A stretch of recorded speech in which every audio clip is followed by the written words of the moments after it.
Друзья, всем привет, Капа микрофона, а это мой маленький гайд для новичков, которые собираются постигать сложный мир игры Stone Shard. Сразу маленькая оговорочка, гайд будет полезен только тем, кто только-только начинает постигать эту игру, у кого есть большие проблемы с ее прохождением, у кого возникает горение задницы постоянно, и кто хочет написать негативный комментарий по поводу того, что игра якобы очень сложная. Безусловно, в игре есть некоторые тяжелые моменты, с которыми приходится справляться, но не все так страшно, как вам кажется. Итак, можно в начале игры поговорить с товарищем Вероном, он даст вам халявное кольцо. Ничего такого особенного, в целом маленькая прикольная плюшка, которая, возможно, еще пригодится по квесту. Дальше. Перед тем, как выйти из города, очень важный момент. Вам нужно будет внимательно сделать все то же самое, что и делаю я. Поговорите в обязательном порядке с товарищем-трактирщиком, купить у него еще один бурдюк воды себе. 2 бурдюка воды — это залог того, что вы будете выживать. Выживать будете успешно. Дальше, помимо еды, в обязательном порядке перед каждой вылазкой из города вам необходимо закупать себе еду. Очень важно. Едой можно, безусловно, кормиться еще и в лесу, но лучше, если сделать так, что у вас еда будет всегда с собой. У вас был кусок один мяса, отлично. Возьмите себе второй кусок мяса, лишним уж точно не будет. И здесь всего получается на 6 проюзываний, на один данж точно хватит. Дальше, закупив воду и еду, можем сразу же выходить из таверны. По поводу таверны я тоже немножко попозже расскажу. Есть такой маленький момент. Желательно сделать так, что у вас на старте при выходе из таверны появлялся товарищ-охотник, здесь за столом будет сидеть. Если у вас его здесь нет, лучше перезадайте игру снова, потому что он очень сильно может помочь в начале игры. Итак, у него можно научиться некоторым особенностям, некоторым способностям, если у вас, конечно же, есть деньги. Там он требует порядка 300 монет, если не ошибаюсь, для того, чтобы обучить вас атлетике и охоте. С этим мы немножко тоже позже поговорим. Итак, что нам нужно, чтобы выйти из города и быть успешным? Первое, это закупиться едой и водой. Второе, выйти на главную площадь, спуститься в самый-самый низ по карте, дойти до травника. Травник — это наш аналог, грубо говоря, лекаря местного, маленького деревенского. У него прямо точно забираете себе 2, а может даже 3 шины. Я буду брать себе 2, скорее всего, уверен, что мне их хватит. Дальше возьмите себе 3 целебные мази, не пожалеете уж точно об этом. Мази взяли себе 2 бинта. Пусть лучше будет 2 бинта, потому что бывает такое, что заканчивается один, и вы можете умереть от кровотечения, если у вас не будет еще одного. Если что, его всегда можно выкинуть, тем более он стоит очень-очень дешево, поэтому много от того, что вы выкинете в данж, вы не потеряете уж точно. Поэтому возьмите лучше с собой, потом просто выбросите, если вам будет он вдруг не нужен, если вам нужно будет куда-то сложить свое снаряжение. Дальше, можно взять себе травяной экстракт. Травяной экстракт — классная штука тем, что помогает вашему персонажу избавляться от боли. От боли можно избавляться в том числе при помощи алкоголя, но алкоголь вызывает крайне неприятные последствия, под которым ваш персонаж косеет, и лучше так делать не нужно. Поэтому взяли обезболивающее, взяли крововосстанавливающие бинты, взяли себе целебную мазь, чтобы лечиться, и шины, чтобы восстанавливать покалеченные конечности. Дальше, что нам нужно сделать? Снаряжение у нас потихонечку обрастает, основные расходники у нас уже закуплены. То есть у нас есть медицина, у нас есть еда, в основном почти все. Дальше, важный момент. Подходим к кузнецу. У кузнеца можно ремонтировать свое снаряжение, и нужно следить всегда за тем, что у вас ваше снаряжение было в отличном состоянии, потому что как только прочность снаряжения падает там ниже, грубо говоря, половины, его характеристики начинают очень сильно ухудшаться. Следите обязательно за этим и делайте так, что у вас постоянно снаряжение было целым.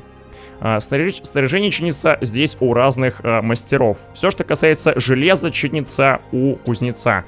Все, что касается шмоток, чинится у портного. Все, что касается деревяшек, чинится вот, например, вот здесь вот у нашего плотника. То есть у него чинится посохи, у него чинится луки, арбалеты и прочие щиты некоторые, да, в том числе. Здесь на старте можно починить свои деревяшки, у нас пока нет, поэтому мы деревяшки свои чинить здесь не будем. Важный момент. Желательно, чтобы у вас тоже на старте здесь появился в продаже кулачный щит. Кулачный щит дает вам 10% к шансу контрудара, но если нет кулачного щита, можете купить себе, в принципе, любой другой щит, на который у вас будет хватать денег. Обычно брать дощатый щит нет никакого смысла, по сути, а лучше взять себе какой-нибудь условный дубовый щит. Он обладает гораздо большей прочностью, и поэтому вы сможете дольше его таскать на себе. Берите себе дубовый щит, желательно, конечно, кулачный, еще раз повторюсь, но дубовый тоже сойдет. Вот ваши деньги, как казалось бы, и закончились. Немножко по поводу того, где чинить свои вещи, которые являются тканью, тряпочные вещи. В этом доме можем найти здесь товарища портного. Он продает вам некоторое снаряжение тканевое. У него здесь перспектив будете покупать себе перчаточки, вы будете покупать себе шляпы и прочие вещи, которые у вас здесь будут попадаться. Дальше. Кнопка починки. Чинить все, что тряпичное. Здесь вроде как понятно, все прозрачно максимально. По портному выгодно продавать все шкуры животных, которые вы только сможете где бы то ни было найти. Итак, про починку рассказал, про закуп снаряжения рассказал. В целом, все, что вам нужно, уже почти сделано. Но перед тем, как выйти из города, я вам крайне советую поговорить с товарищем сержантом. Его можно найти в этой ратуше. Заходите к нему и выбираете у него снаряжение. Например, я хочу взять у него, например, арбалет. Хочу взять лук или арбалет, неважно что. Тут, в принципе, цена плюс-минус будет одинакова на их продажу. Мы их покупаем только для того, чтобы их не использовать, а продать. Потому что за лук, за стрелы, точнее, мы получим целых 100 рублей за продажу. А это тоже какое-никакое начальное подспорье. Дальше. Заходим к нашему старости. У него будете постоянно брать контракты на подземелья, которые вы будете защищать в этой игре с завидной постоянностью. То есть, по сути, основная часть геймплея — это зачистка данжа в этой игре в текущий момент времени. Дальнейшее появятся в другие куча квестов сюжетных, но это будет уже ближе к релизу. Итак, поговорили с товарищем Аддаром. Да, он нам расскажет о том, что он там не любит кого-то там. Берете у него первое свое поручение. 3 черепа. Да, казалось бы страшно, но на самом деле ничего в этом такого сверхсложного нет. Черепа показывают только разницу между вашим уровнем и уровнем подземелья, по сути. Но не отображают его реальной сложности. Что вы можете сделать? Как можете себе немножко сэкономить денег? Денег можно экономить при помощи торговцев, которые здесь у нас есть. Если не хотите тратить много денег на еду, можно покупать себе сырое мясо. Вот, давайте я, например, сейчас себе куплю. Я продам вот это мясо и куплю себе кусочек сырого какого-то мяса. Например, кусочки мяса, ну типа ежиного мяса, что-то такое, я не уверен точно. Купил себе кусочки мяса. Они стоят достаточно дешево, там по 6 монеток за каждую буквально. С этим мясом я могу отправиться вполне в любой дом, где есть камин. Подходите к камину или к печке, нажимаете правую кнопку мышки, зажечь, и дальше нажимаете кнопочку «Готовить» несколько раз. У вас в инвентаре появляется готовое вкусное мясо, которое стоит очень дешево, но при этом вы можете использовать для того, чтобы не умереть с голоду. Далее, вы получили лук и стрелы. Отлично. Их надо бы продать перед тем, как уходить из города, чтобы у вас персонаж был максимально четко готовым к тому, чтобы быть неубитым. Итак, продаем меч кузнецу, потому что у кузнеца кузнец выгоднее все покупает, все, что связано с железом. Портной покупает выгоднее все, что связано с тряпками. Плотник, соответственно, покупает выгоднее все, что связано с деревом. Ну, это вроде как логично. Тоже должны это понимать. Продаем свой лук, продаем свой стрел, получаем 150 рублей, грубо говоря, на карман. С ничего. На эти деньги можно на старте, в принципе, было бы купить себе какое-нибудь снаряжение, допустим, перчатки или вроде того, но пока мы этого делать не будем. Я играю именно сейчас за товарища Вельмира. У нас есть топор стартовый, очень классное оружие, советую его брать, наверное, на стартовый билд. Сейчас расскажу почему. Значит, дальше. Как только у вас закуплено ваше снаряжение, еда есть, медицина есть, вода есть, отмычки тоже у вас имеются. Великолепно. Отмычки тоже нужно покупать, иначе без них вы не сможете в данжах открывать сундуки с полезным вкусным лутом. Дальше. Как работает в этой игре сохранение? В этой игре есть несколько способов, как можно сохранить свой прогресс. Первое, это нажать Escape. Кнопочка «Сохранить и выйти». В любой момент вы это можете сделать, и у вас ваш прогресс сохранится. Вот, это очень важный момент, тоже имейте в виду. Так можно делать. Загружаетесь, и ваш сейв, который только что у вас появился, он автоматически удаляется, потому что сохранение на выходе работает именно так. Не я это придумал, не мне это судить, собственно говоря. Дальше, что у вас было постоянное сохранение, которое не будет удаляться при выходе, вам нужно поговорить с трактирщиком или с его женой. Здесь есть вариант, который подсвечен зеленым цветом, всегда позволяет сохранить игру, так и написано. Снимаем комнату себе на старте на день, потому что выгоднее все это делать. Говорим, да, хорошо. Поднимаемся на второй этаж. Здесь важный момент. У вас есть своя комната, есть кровать и есть сундук. В сундуке вы можете хранить свое снаряжение. Здесь оно будет лежать, никуда не денется и всегда будет здесь бесплатно, по сути. Даже если вы комнату вдруг забыли оплатить, у вас всегда доступ к этой комнате будет открыт. Дальше, здесь есть кровать. Кровать, собственно говоря, позволяет вам делать несколько вещей. Первая вещь — это просто нажать кнопку «Отдохнуть», не передвигая ползунок времени, нажимаете кнопку «Отдохнуть», и ваш персонаж сохраняет свой прогресс. То есть на текущий момент у вас появляется новый сейв здесь, вот он как раз только что появился. Дальше. На этот сейв вы всегда сможете загрузиться в любое время, даже если вас убьют. Перед тем, как выйти из города, мы сохранились, у нас есть медицина, у нас есть еда, вода, все есть, отлично. Мы готовы, в принципе, уже к дракам и к сражениям. Я вам советую, из-за того, что есть система усталости у персонажей, перед выходом из города поспать на максимально возможное количество времени. Очень-очень важный момент. Поспали, игра еще раз сохранилась, у нас на улице настала ночь. Ночью все NPC обычно спят, поэтому с ними взаимодействовать практически никак не получится у вас, как бы вам этого не хотелось. Ну, это в принципе не страшно, потому что ночью мы отправляемся на вылазку в данж. Я вообще в целом советую ходить на вылазки именно ночью в данж, потому что днем вы будете переходить домой и в городе все будут как раз таки не спать, и вы сможете с ними провести все необходимые манипуляции. Дальше. У нас все готово. На карту нажимаем на кнопочку М, у нас появляется огромная глобальная карта. Здесь можно будет дойти до данжа, но еще важный момент. Перед тем, как выходить из города, можете поговорить со всеми NPC, которые только встретите, и у них здесь можно будет поспрашивать за слухи и за различные интересные штуки. Вот, например, возможно, сейчас поговорим с охотником, может быть, что-нибудь нам даст по этому поводу. Какие-то интересные локации расскажет нам, место нахождения которых мы сможем сейчас раскрыть. Но, видите, он ничего не говорит. Попробуем с охранником поговорить. Охранник убегает, зараза такая. Не убегай, охранник, пожалуйста. У охранника тоже ничего не было интересно. Что ж, можем в таверне узнать, не проблема. Всегда разговаривать с всеми NPC, потому что у них, возможно, будут какие-то интересные слухи. Тоже такая классная, прикольная механика. Мало и кто ей пользуется. Хотя я, наверное, сам ей мало пользуюсь, потому что я привык уже без этого. Ну ладно. Никто мне ничего не дал, потому что все в основном спят. Лучше это делать днем тогда. Выходим из города по направлению к точке интереса. Желательно делать это... Можно делать напрямую, пойти просто через поля. Можно пойти через дорогу. Почему через дорогу можно пойти и чем это будет полезнее? Ходя через дорогу, или точнее, ходя по дорогам, на некоторых перепутьях появляются специальные места, на которых можно будет получить баф для вашего персонажа. Но вот, к сожалению, я сейчас играю за Игрима, который не получит этого бафа в принципе, бафа от веры, поэтому ему это будет бесполезно. На дороге вам будут встречаться различные ягодки, кустики, голубики, различные травы, подорожники, лопухи, полыни и прочие вещи. Из самого интересного, что вам может пригодиться из травы, это подорожник, это ревень и это зверобой. Плюс, возможно, еще фиолетовая трава, которая, господи, я забыл, как она называется, боже ты мой. Я вспомню, потом вам скажу об этом в обязательном порядке. Репешки тоже можете собирать. Тут по всем травам есть подробнейшее описание того, что они вообще вам дают. Можете сочетать, смотреть. Подорожники нужны для того, чтобы чинить вашего персонажа. Как только будете получать повреждения, ваш персонаж будет изменяться ваше состояние тела. То есть руки, ноги, голова и так далее будут постепенно изнашиваться, скажем так. Их нужно будет как-то подлатать немного при получении урона.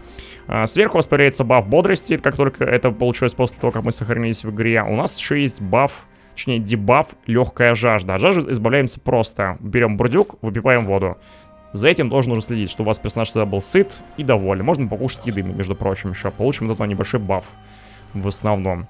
Так, идем до данжа по дороге. Можно было, повторюсь, идти напрямик, но можем идти по дороге. По поводу трав, вернусь к травам все-таки немножко. Травы важны, нужны и интересны. Потому что подорожник — это бесплатное лечение. Если вдруг найдете желтую траву, которая называется зверобой, берите ее обязательно, потому что здесь есть система психики. А психика хорошо восстанавливается при помощи зверобоя, очень бесплатно, собственно говоря. И, ага, змея, ничего себе, змеи лучше обходить, ну их нафиг. Вот. То есть, вот он как раз-таки появляется у нас зверобой. У зверобоя есть 5% восстановление морали, ага, уже 2% восстановление морали и 4% восстановление рассудка. Тоже нужно будет это иметь в виду. Используйте на свое удовольствие. Дальше, ревень. Ревень необходим для того, чтобы поднимать ваш иммунитет. Иммунитет влияет на скорость избавления от интоксикации. Интоксикация накапливается при использовании некоторых зелий и при использовании алкоголя. Тоже имейте в виду. Вот. Зверобой точно собирайте. Все, что находите, собирайте сразу. Вам пригодится. Итак, мы дошли до своего первого подземелья. Здесь мы видим врага. У него есть иконочка с двумя вопросиками. Значит, он нас увидел и что-то собирается делать. Пока он еще нас не собирается атаковать, а вот теперь собирать. Как только появляется у врага два восклицательных знака, значит, что он собирается нас атаковать. Ждем. Мы не пойдем к нему туда ближе, потому что там, скорее всего, стоят еще враги. Мы их не видим, но они там, скорее всего, есть. Нажимаем кнопочку пробел, ждем, пока враг подойдет к нам. Тоже важный момент. По поводу прокачки. Раз мы играем, но на топористе, я могу себе вкачать 2 активных скилла. Это будет очень круто. Прям, в принципе, наверное, советую играть новичкам за топориста. Очень неплохо билд. То есть топор плюс щит.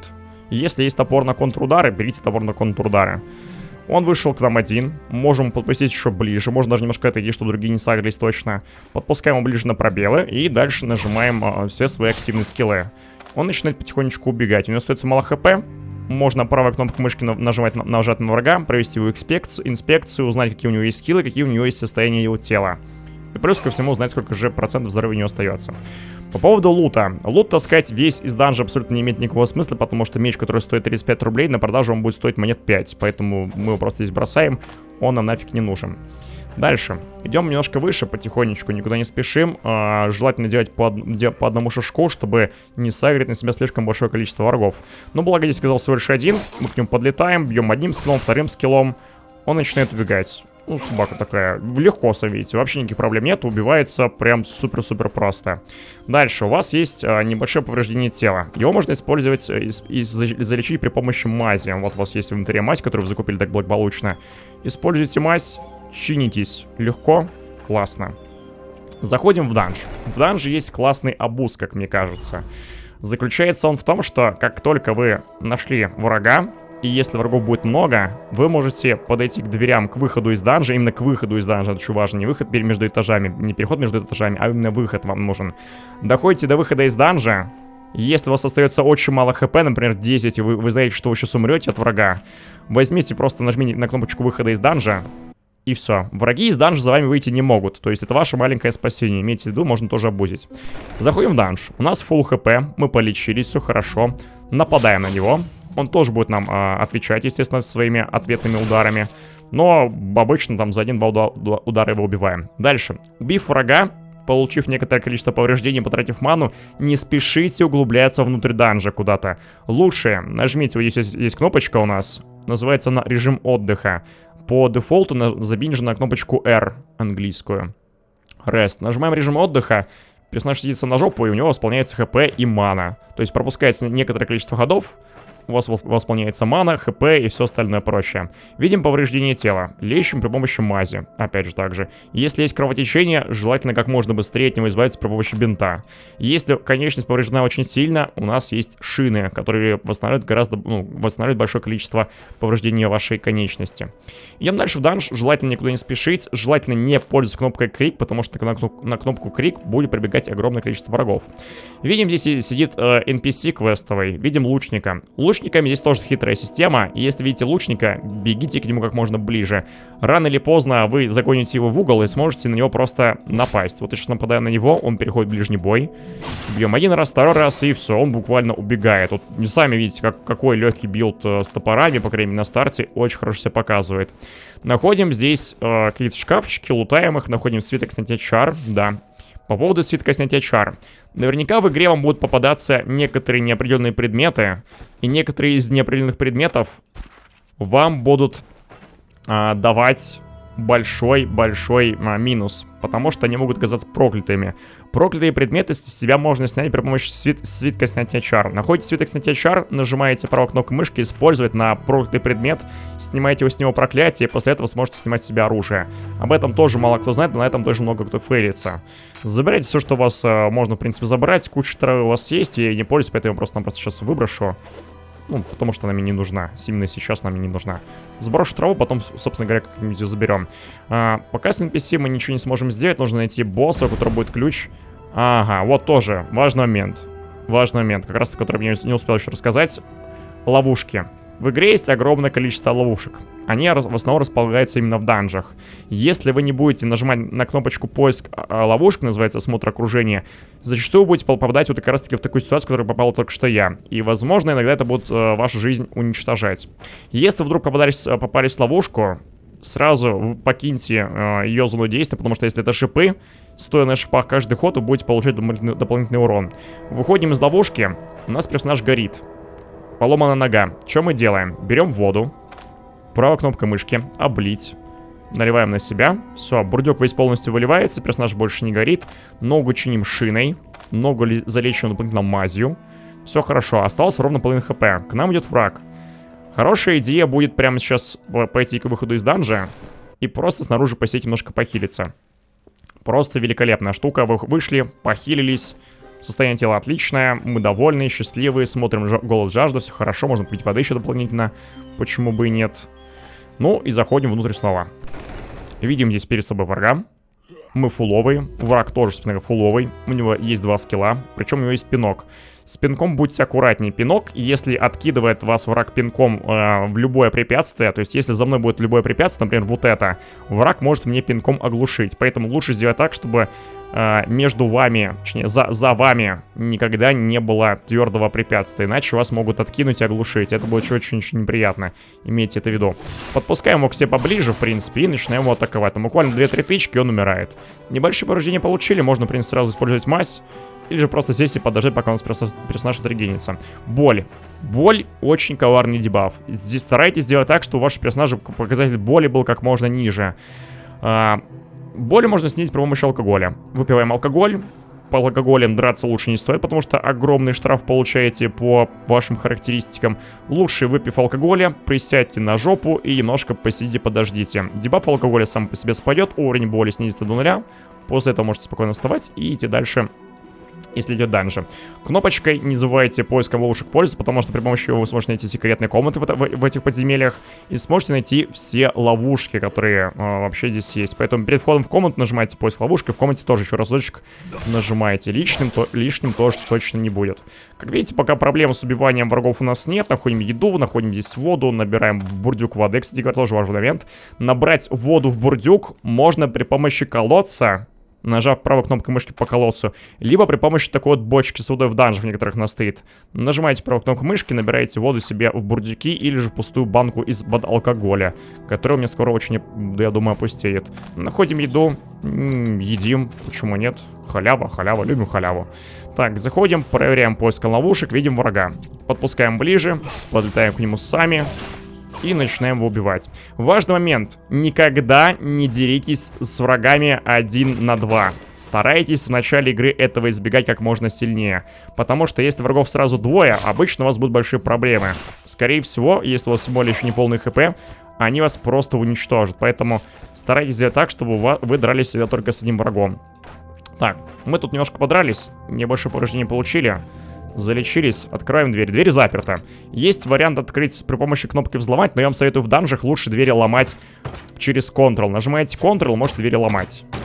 Все очень просто. Двери больше нет, и тратить на нее отмычки нам не придется. Дальше. К нам подходит враг. Лучше встать вот так вот по диагонали, потому что если у вас есть любой отталкивающий скилл, вы сможете врага отталкивать в стену, в случае чего. Плюс ко всему, обычно враг начинает немножко подтопливать, и здесь его проще убивать в вот таких вот проходах. Он выходит, подпускаем еще ближе. Он нас притягивает к себе. Хорошо, мы это принимаем, абсолютно не страшно. Нажимаем свои скиллы, догоняем его, и здесь мы видим босса. Босс за нами бежит, мы больше уже не бежим за товарищем, который отступает. Нам нужно дождаться отката наших кулдаунов. Обязательно посмотрите, чем у нас обладает босс. Босс умеет оглушать и отталкивать. Насчет оглушения и отталкивания я уже, в принципе, сказал, что лучше держаться подальше от всех препятствий, которые есть за вами. Вот у меня сейчас абсолютно все клетки свободные, и я могу подпустить его поближе. Подпускаю поближе, нажимаю один скилл, нажимаю второй скилл. Он там меня пытается чем-то пинать, отталкивать. Легко его убираю. Нажав клавишу Alt, вы сможете подсветить все предметы на полу. Поднимаем ключик, поднимаем кошель, который здесь есть. Кошели можно объединять, в том числе. От лишнего избавляться. Хлам мы с собой не таскаем. Видим врага. Снова решил на нас напасть. Паразит такой. Отрубаем ему голову, потому что а чё он себе позволяет, собака такая. Дальше. Здесь обычно стоит сундук рядом с боссом. В этот раз нам немножко не повезло, поэтому сундука здесь не было. Мы получили левел-ап. Здесь по статам, в принципе, вы можете пробежаться, наводите кнопку, клавишу, наводите свою мышку. И здесь по каждому стату будет максимально расписано, что каждый из них дает. Там смотрите под свой билд, вы будете выбирать, что вам больше всего нужно. Я себе предпочитаю обычно, играя за милишника, играть через уклонение, через легкую броню, поэтому для этого нужно будет качать себе, соответственно, ловкость. Например, почему нет? Из скиллов, опять же, пассивки брать можно не брать. Для милишников будет неплохим вариантом взять себе атлетику, например, которая у меня уже, в принципе, есть на старте. Возьмем себе подсечку. Подсечка, я считаю, вообще для новичков очень крайне полезный скилл будет, потому что при помощи подсечки вы сможете уходить. Ну, например, видите, сейчас здесь есть два врага. Я намеренно сейчас выйду к ним двоим в проход. Буду драться сначала с одним, ко мне подойдет второй, и как бы ситуация нежелательная, чтобы вас било сразу два человека. Бить я их, скорее всего, убью с полным здоровьем, но лучше всего сделать так. Нажимаем подсечку, подсекаем их и дальше нажимаем вверх. Персонаж отскакивает, персонажи привязаны к месту, и мы немножко можем их раскаять теперь. То есть Мы разрываем дистанцию между ними, мы уходим в проход. Может, желательно дождаться отката скиллов. Можно этого, в принципе, не делать. Они подходят ближе. Нажимаем скилл 1, нажимаем 2, он уже убегает. Убегающего большого смысла бить нет, он все равно умрет рано или поздно. Бьем второго, оба умирают. Великолепно. Все просто. То есть подсечка позволяет вам сокращать, точнее, не сокращать, а увеличивать дистанцию между вами и игроком. Самая дешевая вещь, которая есть в игре. Можно пользоваться на халяву практически. В общем-то, что, данж, грубо говоря, пройден. Я не буду долутывать до конца, потому что большого смысла в этом уже нет для меня лично. Я вроде как рассказывал вам основу этой игры. По поводу немножко клавиш можно еще, в принципе, рассказать, наверное, вам. Как пользоваться быстрыми клавишами в этой игре. Если вы торгуете с торговцем, допустим, это меню торговца, вы можете продавать ему разные вещи, нажав клавишу Shift плюс левая кнопка мышки. Они будут прикладываться вот таким вот быстрым образом в стэш. Если вы хотите из инвентаря что-то быстро выкинуть, зажимаете клавишу Ctrl, нажимаете левой кнопкой мышки на предметы, предметы выпадают. Если вы хотите что-то быстро применить у себя в инвентаре, не нажимая правой кнопкой мышки, нажимаете кнопочку Alt, нажимаете на воду, нажимаете на мясо, на любой другой расходник, они применяются. Не советую вам пить неопределенные зелья. Лучше найдите свиток определения, определите, что это за предмет, только тогда им пользуйтесь, в том числе и зельями. Потому что выпивание зелий может привести к негативным последствиям. В этот раз мне повезло, потому что это было всего лишь зелье противоядия, и с этим больших проблем нет. Дальше, по поводу боли. Я уже сказал, что от боли можно избавляться при помощи либо бухла, либо при помощи медицины. Плюс, если совсем все стало плохо, можете перейти на подножный корм. Например, найти мухомор. Мухоморы сами по себе тоже избавляют вашего персонажа от боли взамен на некоторое количество интоксикации, что вроде как понятно, почему происходит.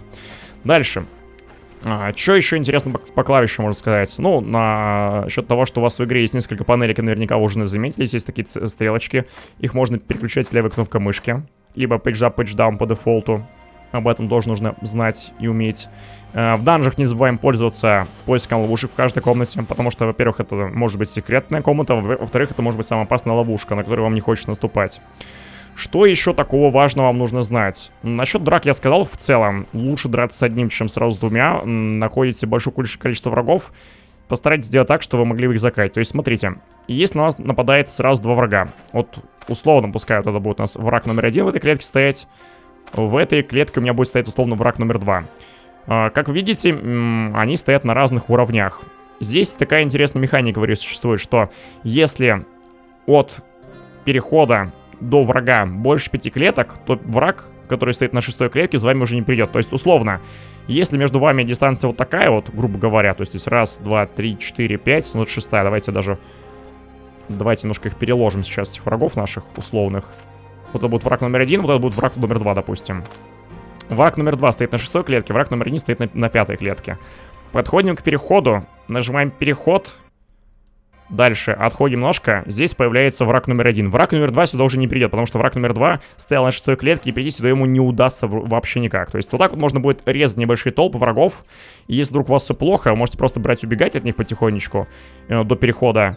И когда вот получится такая ситуация, можно будет одного за собой забрать, а второго убить немножко попозже. То есть разобрались с одним врагом, полечились, посидели немножко, перешли на соседнюю локацию, убили второго врага. Все просто. Потом возвращаетесь в город и продаете все ваши пожитки, которые у вас есть. До города, в принципе, не очень далеко. По пути собираете там ягодки, кушаете их, это бесплатная еда, почему бы этого не делать. Если у вас проблемы с рассудком, рассудок можно восстановить несколькими способами. Рассудок и мораль восстанавливаются очень легко. Несмотря на то, что люди пишут, что типа как так, восстанавливается на самом деле очень легко. Насчет морали важный момент. Мораль желательно персонаж держать на уровне выше 70%. Выше 70%, потому что иначе у вас шанс прока второго дыхания очень сильно снижается. Как только ваша мораль проседает ниже 50%, у вас понижается шанс прока второго дыхания. Второе дыхание снимает с вас все негативные физические эффекты, например, эффект кровотечения, эффект сломанной руки, грубо говоря, может немножко улучшить состояние вашей руки под вторым дыханием, восполнить некоторое количество здоровья, восполнить некоторое количество маны, ну или энергии в этой игре, маны здесь как таковой нет. Поэтому вот, имейте тоже в виду. Лучше мораль держать высокой.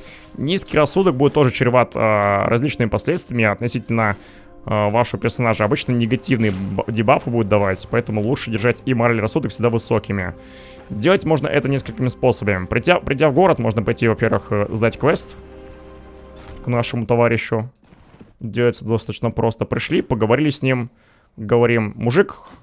Не спас эмиссара, не могу сдать квест, потому что я не спас эмиссара. Ну вы поняли, я забыл просто ключом открыть клетку, камеру этого молодого человека, которого украли. Можно, в принципе, вернуться в сейчас данж и спасти его, потом прийти сдать квест. Ладно, не суть. Это лично я уже просто заговорился, занимался другими делами. Как восстановить мораль и рассудок? Значит, смотрите, по поводу морали. Все очень просто. Мораль просто восстанавливается при помощи сна или же бухла. Находите здесь бренди, покупаете его за 90 рублей. За каждое применение оно восполняет вам 15% вашей морали. Покупайте одну бутылку бренди, плюс немножко восполняет еще и рассудка.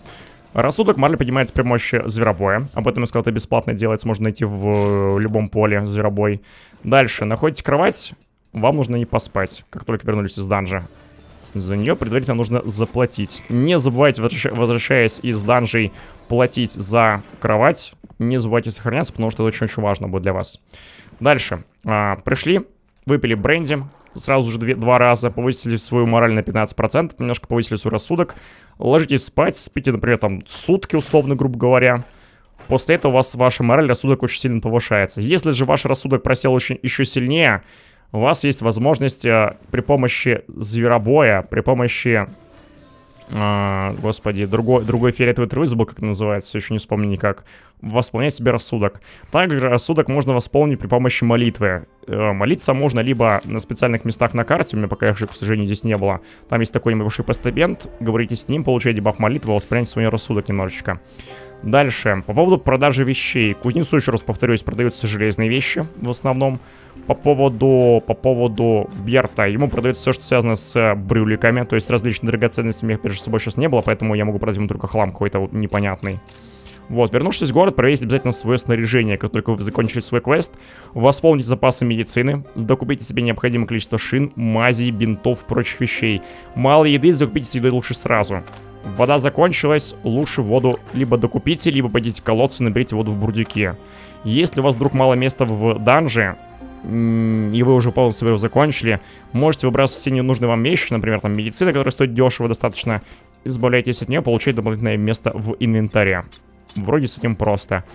Ну, в общем-то, я думаю, что, наверное, основные моменты я тут упомянул. Я понимаю, что получилось как-то сумбурно в целом и не совсем структурировал, но самый главный момент был здесь именно в начале видео, когда я рассказывал о том, что нужно взять на выходе из данжа. Я так понимаю, что это самая большая загвоздка, самая большая проблема людей, что люди не берут свою медицину, выходя из города, либо берут ее слишком мало, или дерутся с большим количеством врагов. Поэтому медицина, еда, драки рассудительные, постепенные с одним врагом — это ключ к пониманию и прохождению этой игры.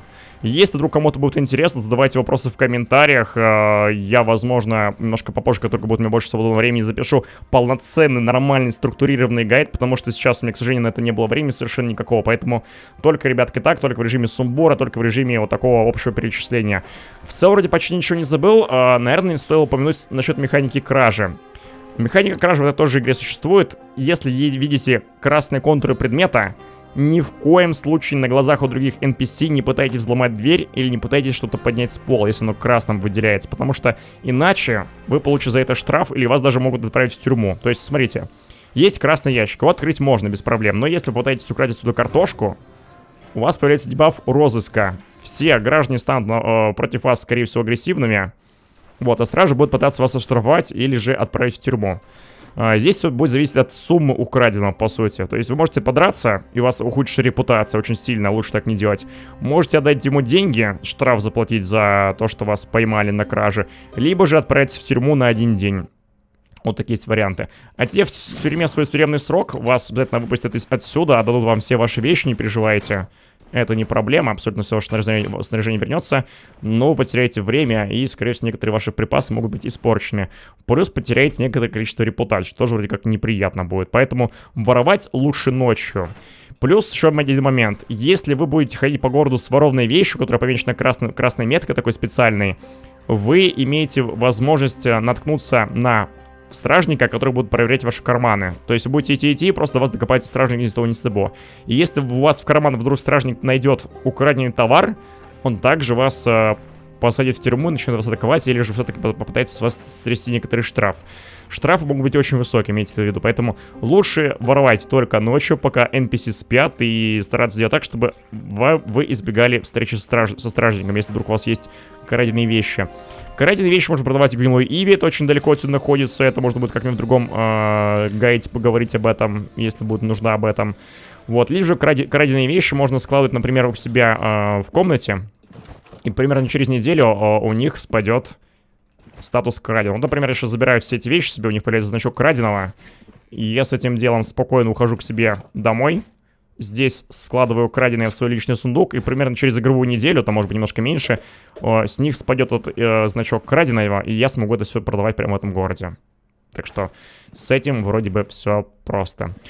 Ну, в общем-то, и, наверное, основные стартовые моменты я обговорил. Самое, мне кажется, сложное и непонятное здесь выделил. Дальше уже конкретно по билдам можно разговаривать практически бесконечно, что-то обсуждать, выдумывать, придумать и так далее. А основные моменты сказал. Еще есть в игре вариант кидать свое оружие. Если вдруг от вас враг убегает, и вам нужно его добить, и вы милишник, можете кинуть в него свое оружие вот так, вот таким вот образом. Это тоже будет наносить какое-то количество урона. Дальность полета оружия зависит от того, какой вес оружия, собственно говоря, имеет. Кинжал летает дальше всего, булава летает ближе всего. Логично, да? В общем-то, как-то так. Все, вот теперь точно все. Быстро, сумбурно, повторюсь еще раз. И если вдруг будет необходимость, я запишу отдельное видео структурированное, как-то у меня только появится больше свободного времени. Пока что на этом все. Подписывайтесь, ставьте обязательно лайки, пишите в комментариях, что вам непонятно по игре, какие гайды еще записывать, что вам больше всего непонятно и интересно. Так что на этом все. Микрофона был Кэп. Обязательно подпишитесь на канал, приходите на стрим, и если будут вопросы, на них обязательно отвечу. Так что все. Еще раз всем большое спасибо. До скорых встреч и пока-пока.